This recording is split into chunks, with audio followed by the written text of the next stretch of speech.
Resident Evil 5 came out in 2009 and saw the return of Chris Redfield, who's on a new mission in West Africa to prevent another bioweapon attack. The game moved away from its survival horror roots and became more of an action game, but it still received positive reviews, and Capcom continued to make many more RE games in the following years. In this video, I've put together as many Easter eggs, references, and any other points of interest that I could find. And if you do like what you see, then you can subscribe to the channel so you can stay up to date on future content like this. Now it's time to go to West Africa to enter the town of Kajuju.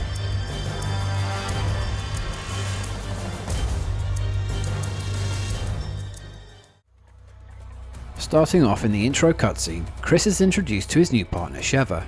On a closer look at the tattoo on her arm, there's a word in the middle of some symbols. The word means hero in the Swahili language. Right at the beginning of gameplay, if you linger at the checkpoint for a few minutes instead of heading to Chris's contact at the butcher's shop, you can listen to an otherwise missed bit of dialogue between Chris and Sheva.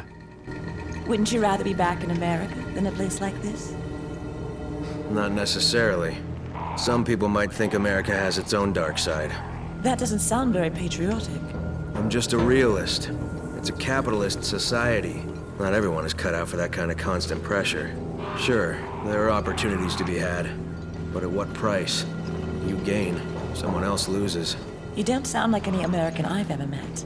That's the great thing about us Americans. We're all different. Another event that is easily missed at the start is if you look to the right down this path, you'll see a man being dragged away. By following them, a quick cutscene will happen before they disappear from the passage and appear again beyond this fence. What's just out of sight are these men are forcing this victim to ingest the type 2 plagueis parasite that turns people into one of them called Majini.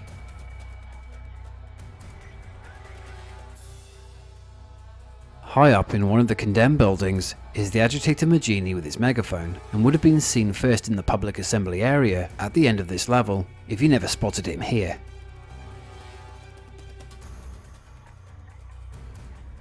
At first sight, this man here appears to be dead.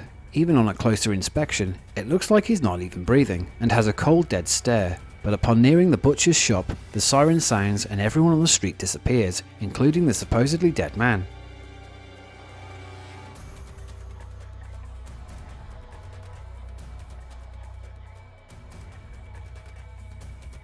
After meeting Renard and making your way through some alleyways, you'll be attacked by a mob of Majinis. Though it's expected of the gamer to run toward the house on the first playthrough, you can replay the game later, once better equipped to try to kill the entire mob. After it, you'll be rewarded with a rare gem.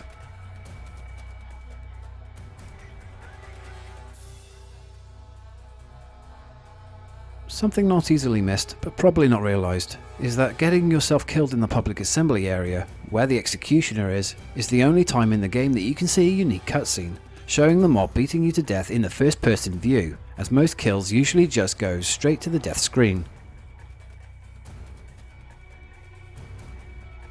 Beyond the sewer ditch in the public assembly area is a shop sign showing Keniston Express. This is a homage to another Capcom game, Dead Rising, where the same shop sign can be found.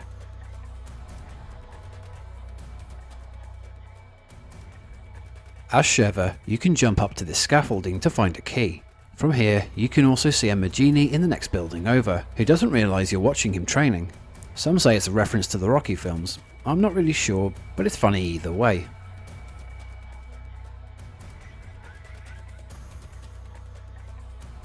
Throughout the urban district are posters of Paula Hopkins, who's a fictional singer, and these posters are also seen in the Dead Rising games.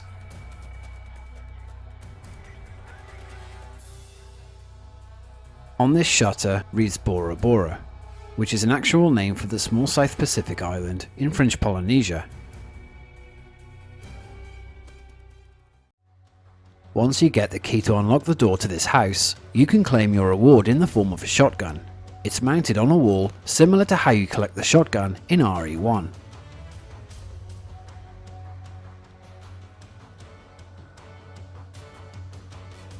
The gas canister in the furnace facility that can be used against the Ouroboros test subject has the word Hatari on it, meaning danger or hazard in Swahili. Now this might have been obvious, but worth a mention, as it ties into the same language used for Sheva's tattoo, which is rarely used in the game. The voice of Sheva, Karen Dyer, curiously was in a short film back in 2002 called Evil Resident, where she played a character called Iman Valentine. By coincidence, 7 years later, the actress winds up in a Resident Evil game that just so happens to have a Jill Valentine in this one. The double chainsaw, found on a table in one of the homes, is a reference to the unique chainsaw Ganado that welded a similar weapon from RE4's minigame, The Mercenaries.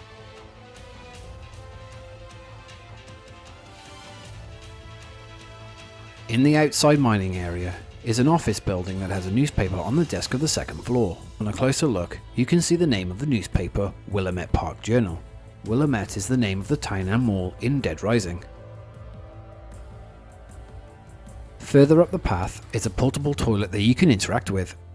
It will prompt you or your partner to knock on the door a few times before a Magini will burst out of it and attack.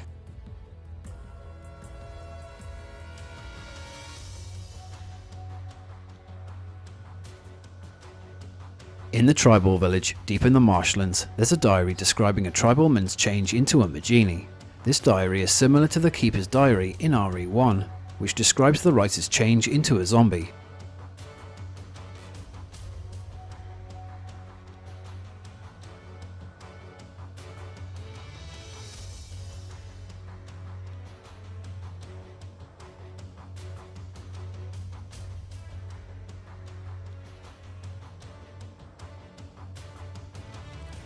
Another homage to the first game is found in the old Umbrella facility. When turning on one of the computers, you can hear a familiar startup sound.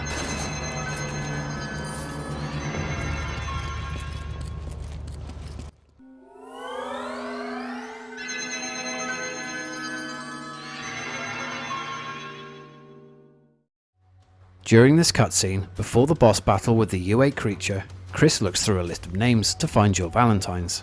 One name appears as Frank East, which may be a play on the name Frank West, who's a protagonist in Dead Rising. And another name is Jojo, from the Japanese manga magazine series JoJo's Bizarre Adventure, the same name that appeared on a locker in RE2. After defeating the Ouroboros creature in the research facility, there's a chair in the room that either Chris or Sheva can interact with.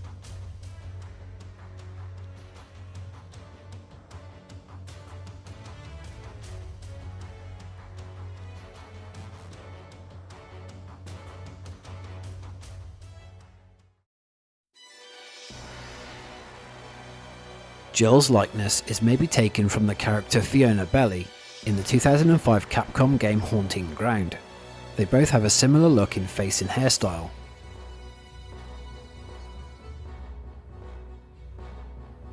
On the ship, in one of the rooms of the main deck, are a group of monitors, and on a closer look shows some insight into Wesker's plans. Some of the screens seem to be showing, via the Fox News channel, live coverage of, my best guess, a summit meeting of world leaders. Some of the empty chairs have been marked for interest, and another monitor here shows probable location points for Wesker to drop his world-changing Ouroboros virus from his stealth fighter onto each continent. In the same room is a diary written by Spencer. In it are another list of names. Frankie appears again, and just below it is Isabella, with a slight alteration to the name, maybe referencing Isabella Keys from the Dead Rising games. Another interactive chair, on the bridge this time, can be sat on by Chris or Sheva. They even pose differently from the last interactive chair.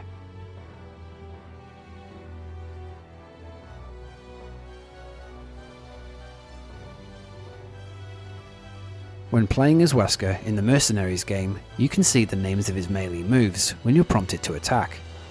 Two of the moves are called Tiger Uppercut and the Jaguar Kick, which is a reference to the two Street Fighter characters, Sagat and Aiden.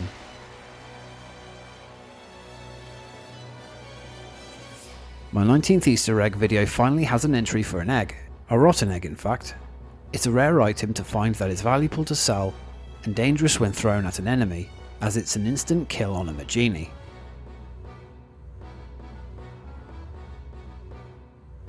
Chris's extra costume, called Warrior, is a reference to Mad Max 2 The Road Warrior. complete with the sawed-off shotgun he starts off with in the Mercenaries game. In the final cutscene of the Desperate Escape DLC, Jill and Josh both quote similar lines said in the movie Predator. He was a brave soldier. He was my friend. Mac, he was a good soldier. He was, my friend.